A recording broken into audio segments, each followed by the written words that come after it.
नमस्कार विद्यार्थी मित्रांनो.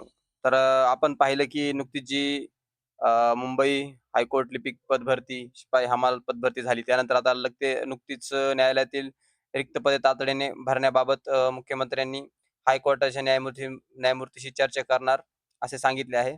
त्यामध्ये तुम्ही पाहू शकता की विधानसभेत या विषयावर उत्तर देताना मुख्यमंत्री देवेंद्र फडणवीस यांनी न्यायालयातील रिक्त पदे तातडीने भरण्यासाठी उच्च न्यायालयाच्या मुख्य न्यायाधीशासोबत समन्वय साधला जाईल आणि पुढील मुख्य न्यायाधीशाची मुख्यमंत्रीपद हा मुद्दा प्राधान्याने मांडला जाईल.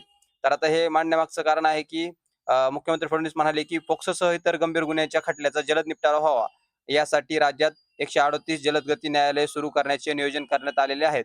म्हणजे आपण जे पाहतो की तारीख पे तारीख, तारीख पे तारीख लवकरच रिझल्ट लागावा केसेसचा. त्यामुळे आता लवकरच जलदगती न्यायालय सुरू करण्याचे नियोजन करण्यात आले आहे. किती न्यायालय आहेत? ते आहेत 138 न्यायालय. ओके. आता गरजेनुसार नवीन न्यायालयांना मंजुरी दिली जाईल. आणि आता तुम्ही पाहू शकता की आपले न्यायालय जे आहेत, तर न्यायालयामध्ये शिपाई, खलास, चपराशी, त्यानंतर चालक, लिपिक ही सर्व पदे भरली जाणार आहेत. कारण हे आवश्यक पदे आहेत न्यायालय चालवण्यासाठी. ओके. तर आपण लवकरच ही ॲड येईल आणि ॲड आल्यानंतर तुम्हाला प्रत्येक अपडेट आपल्या ह्या चॅनलवर भेटून जाईल.